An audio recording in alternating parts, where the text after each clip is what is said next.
ACK Thika Memorial Church School has officially opened their junior secondary school. In a ceremony presided over by Bishop Julius Onyoike, the church dedicated the facility to God and appealed to the government to support faith-based schools in promoting curriculum development, especially by providing teachers. Among the infrastructural development in the school include a new office block, laboratories, classrooms, a kitchen, ablution block, and a swimming pool. The facility has costed the school over 83 million shillings to construct. Bishop Wanyoike urged the government to bridge the gap in the new CBC curriculum so as to ease learning process. He said that proper guidelines will make work easier for teachers, parents, and learners in achieving the laid down objectives of the CBC curriculum. Wanyoike also urged the government to consider granting tax rebates to private school owners to facilitate construction of enough structures that will address congestion. The principal, Peterson Kishoke, noted that the school did not encounter a challenge in teaching staff since they had enough qualified staff who were graduates. Gaps appear because you do not have a clear green light. The government seems to dither in terms of who you teach, where will the classes or be domiciled, where will the junior secondary school, are they within the ordinary and regular secondary school? That has not augured well. And even for the parents who have their young sons and daughters and who feel they don't need to be exposed to the life of secondary schools that there is within our institution. We need clarity, we need the requisite curriculum, we need the requisite guidelines in terms of from junior secondary school, how will the senior secondary school be? What will be required for the parent so that we as partners with the government will be able to work and also prepare.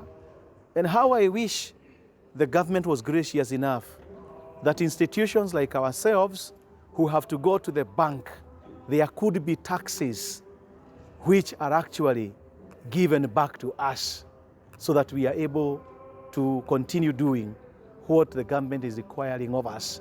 For us, we didn't have the main challenge because we had teachers who are graduates in primary school, and we have hired 4. We had 9 graduate teachers from primary school who are now sharing teaching across the 2 schools.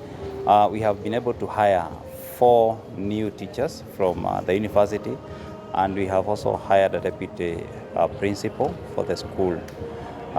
Putting together the junior secondary school, we have also been able to put up a swimming pool which is incorporated, and it's going to help us in implementing the PHE, that's a physical health and health education, which has become part of the formal curriculum.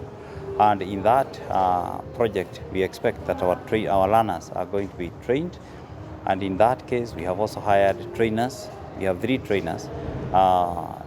That's 2 lifeguards and 1 specifically to train in swimming.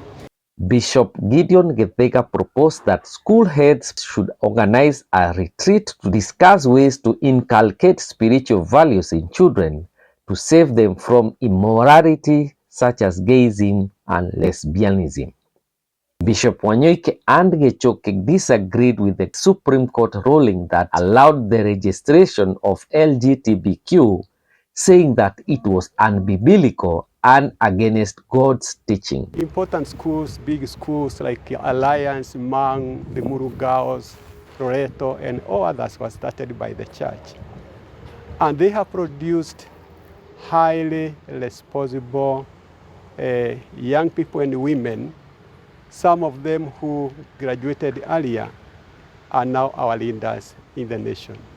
So we have a big dream for the junior secondary that is going to be brought up here, and we expect they are going to be taught leadership, because skills of leadership start in school, and especially where the school appoint prefects and they make those prefects responsible. I think we need a retreat for school heads. We need retreats. In schools, we have things like Christian Union that teaches young people morality. And I think, I'm not sure whether the current generation is as serious as our generation was in trying to insert these Christian values to our people.